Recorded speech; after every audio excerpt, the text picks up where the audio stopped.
السلام عليكم ورحمة الله وبركاته. الصلاة والسلام على أشرف المرسلين سيدنا محمد وعلى آله وصحبه وسلم تسليما كثيرا رب العالمين.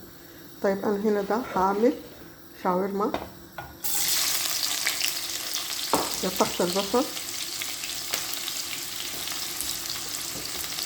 شرايح كده،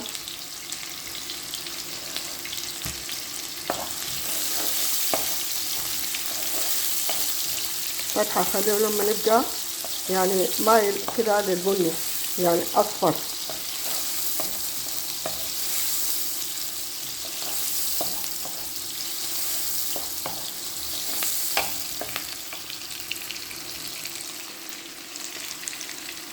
طيب هنا أنا ضفت الثوم والبهارات اللي هي الهبهان والكزبرة والقرفة. أضفت برضو الفلفلية الخضراء.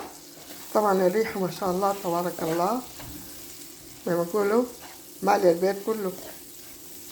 ريحة الثوم مع البصل مع البهارات مع الفلفلية هسي اللي ضفتها دي يعني عاملة ما شاء الله ريحة جميلة جدا. أنا بعد شوية بس خلاص هقوم أضيف شنو الدجاج، شاورما بتاع الدجاج هي.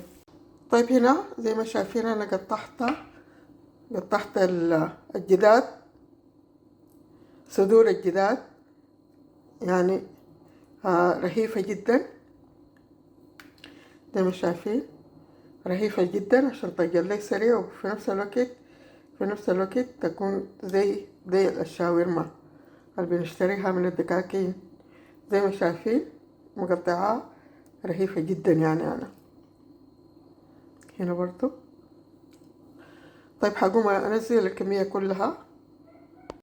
زي ما شايفين هنا أنا بحمر في الشاورما، دايرات تاخد يعني الموية بتاعتها تنشف، تشرب مويتها كلها.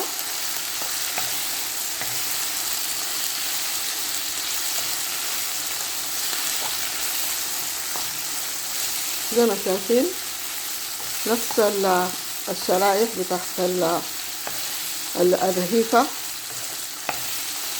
بتاعت الشاورما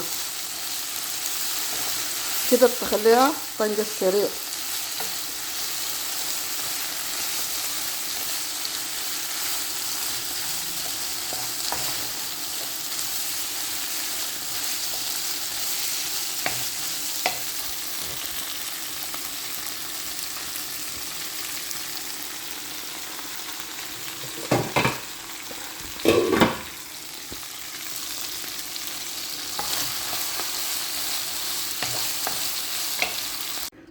طيب ده عمل الحراب بتاعنا، حطيت له بفوق في الوش بتاعه سمنة بلدية، رهيب جدا يعني. طبعا حيكون دي هنا ده الشاورما برضو اللي عملتها.